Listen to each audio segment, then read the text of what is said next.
நம்ம ஒரு கேமை ஃபர்ஸ்ட் டைம் ப்ளே பண்ணலான்னு ஸ்டார்ட் பண்ணும்போது இதை நம்ம ஸ்க்ரீனில் பார்ப்போம்.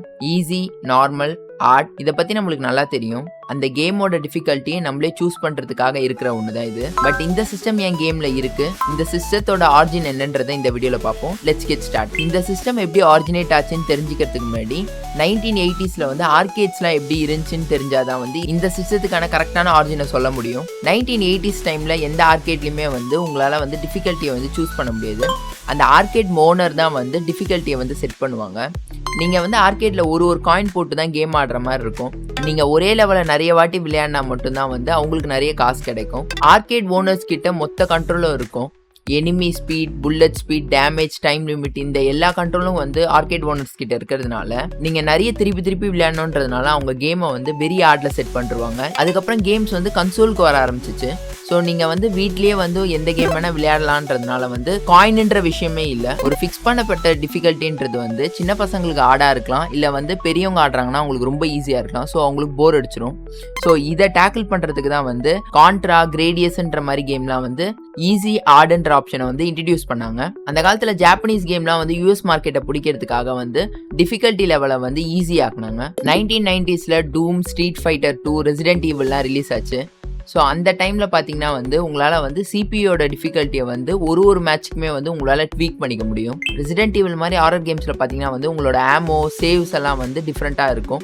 இந்த ஒரு சிம்பிளான ஈஸி டிஃபிகல்ட்டுன்ற செட்டிங்ஸ்குள்ளே வந்து நிறைய விஷயத்தை வச்சு ப்ளே பண்ணாங்க. சில கேமில் இந்த சிஸ்டத்தை வேறு மாதிரி யூஸ் பண்ண ஆரம்பித்தாங்க. ஃபர்ஸ்ட் அந்த கேமை நீங்கள் நார்மல் மோடில் கம்ப்ளீட் பண்ணால் மட்டும்தான் உங்களுக்கு ஆட் மோடே அன்லாக் ஆகும். ஆட் மோடில் கம்ப்ளீட் பண்ணிங்கன்னா தான் அடுத்த லெவல் அன்லாக் ஆகும். பிளேயருக்கு வந்து இந்த மாதிரி லெவலில் ஃபினிஷ் பண்ணுறதுக்கு வந்து ரிவார்ட்ஸ் கொடுக்க ஆரம்பித்தாங்க. ஸோ இந்த மாதிரி பண்ணுறதுனால அந்த கேமோட ரீப்ளேயபிலிட்டியும் ஜாஸ்தியாச்சு. 1980s எப்படி இந்த சிஸ்டம் இல்லையோ அதே மாதிரி இப்போ கொஞ்சமா இந்த சிஸ்டம் வந்து ஃபேட் அவுட் ஆகுது. இப்போ இருக்க மாடர்ன் கேம்ஸ்லாம் வந்து இன்விசிபிளா வந்து இந்த விஷயத்த பண்றாங்க. ஸோ இந்த சிஸ்டத்தை வந்து டைனமிக் டிஃபிகல்ட்டின்னு சொல்றாங்க. ஸோ நீங்க எப்படி ப்ளே பண்றீங்கன்றத வச்சு வந்து உங்களோட டிஃபிகல்ட்டியை வந்து அது வந்து டிசைன் பண்ணும். இந்த டைனமிக் டிஃபிகல்ட்டி வந்து நிறைய ஸ்டுடியோ வந்து பேட்டர்னா வச்சிருக்காங்க. பர்ஃபார்மன்ஸ் பேஸ் ஸ்கேலிங் வந்து ரெசிடென்ட் ஈவில் 4 பேட்டர்னா வச்சிருக்காங்க. ரப்பர் பேண்டிங் வந்து மாரியோ கார்ட் சீரீஸ்ல வந்து பேட்டர்ன் ஆக்கி வச்சிருக்காங்க.